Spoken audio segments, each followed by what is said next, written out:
Hi, this is Professor Anil Kumar Sathe from Department of Mechanical Engineering, MIT School of Engineering, Pune. Today in this lecture, we are going to see two things. Part A, types of thermodynamic process used for the compression, and Part B, clearance volume and the volumetric efficiency concept. Let's begin with the Part A, types of thermodynamic processes used for the compression. From thermodynamics, what you have studied in the second year first semester, there are 5 types of processes you studied. Constant pressure process, that is isobaric. The law for the process is pressure is equal to constant. Constant volume process, also called as isochoric process, V is equal to constant. Constant temperature process, that is isothermal process. The law for the process is T is equal to constant or PV is equal to constant.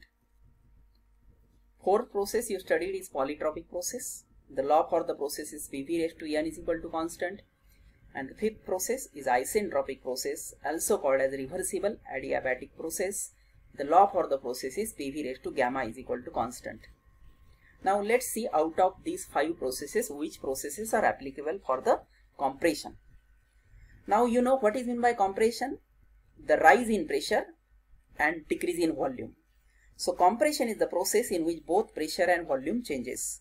Pressure increases and volume decreases. So compression cannot be a constant pressure process because pressure rises, and compression cannot be a constant volume process because volume decreases. So compression will not happen by process number 1 or process number 2. Then only processes in which both pressure and volume changes occurs are process number 3, 4 and 5, that is constant temperature, isothermal, polytropic and isentropic process. Let's draw all these processes on PV diagram. After drawing isothermal process, isentropic process and polytropic process on PV diagram for the process of compression, that is from 1 to 2, it looks like this. Isentropic, if the compression happens by isentropic process, it is shown here by 1 to 2. If the process happens by polytropic way, it is shown by 1 to 2 dash. And if the process happens by isothermal way, it is shown by 1 to 2 double dash. Now you can see isentropic curve is on extreme right hand side,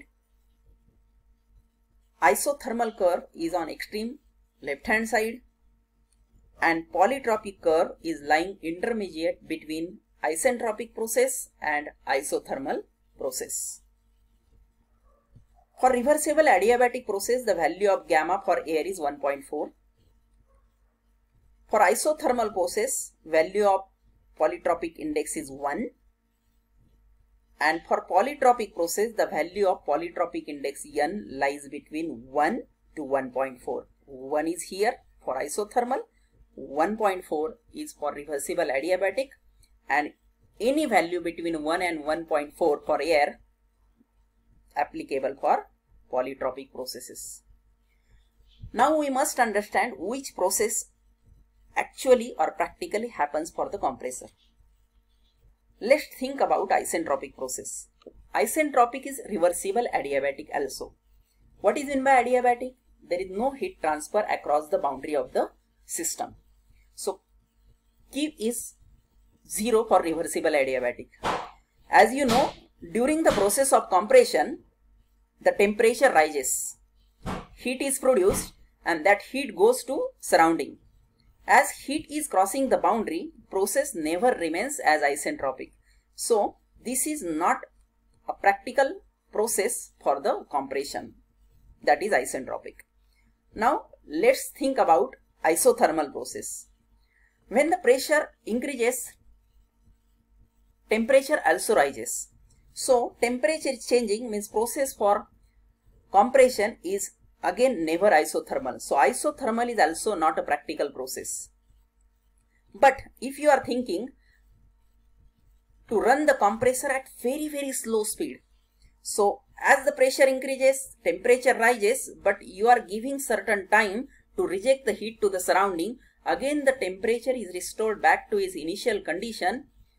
That means the temperature remains constant. So if you are operating the compressor at a very slow speed, nearly quasi-static, the process of compression can become isothermal, and this is indicated by 1 to 2 double dash curve, that is on extreme left side. But is it possible to run the compressor at slow speed practically? No. In order to meet the requirement of application, you can't run the speed at a compressor at a very slow speed. So isothermal process is also not a practical case. So which is the practical case for the compressor? That is a polytropic one, where heat is produced, heat is crossing the boundary, as well as temperature rises. So process is not isothermal, not isentropic. Practical or actual process of compression is always a polytropic. Now, what is work required to drive the compressor? That is input, what you are supplying to run the compressor with the help of a prime mover. That is very important parameter in the thermal analysis of compressor. Why we need to calculate work required to drive the compressor? Because compressor is a power absorbing device and it is running with the help of prime mover. So what capacity prime mover we need to choose for a particular compressor? That value we can obtain only with the help of work required to drive the compressor. So let's see this figure carefully. Which is the ideal process of compression in order to minimize the work required to drive the compressor? Now, as a compressor is power absorbing device, what you are thinking? You are trying to minimize the work for compression, or you are trying to maximize the work for compression? As compressor is power absorbing device, so we have to think about minimizing the work required to compress the air. So if you are looking this diagram carefully, extreme left curve is isothermal process, and as you know, compressor is open system, and in open system work required is area behind the curve. So 1 to 2 double dash, what is the area behind the curve? 0, 1, 2 double dash 3, 0. In case of polytropic process, it is little higher because polytropic process on right hand side. In case of isentropic process, it is still higher. So in which case the area behind the curve is lesser? As the isothermal curve is lying on the extreme left side, the area is smaller. That means work required when the process of compression is isothermal is minimum. So we can say isothermal process is the ideal process of compression. But because of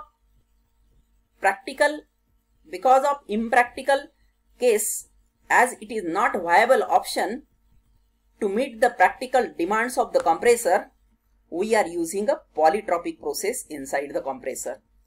So the bottom line of all this discussion is isothermal compression is a process of ideal compression where minimum work is required to drive the compressor, and polytropic process is a practical or actual process of compression which happens inside the compressor during compression process. Thank you.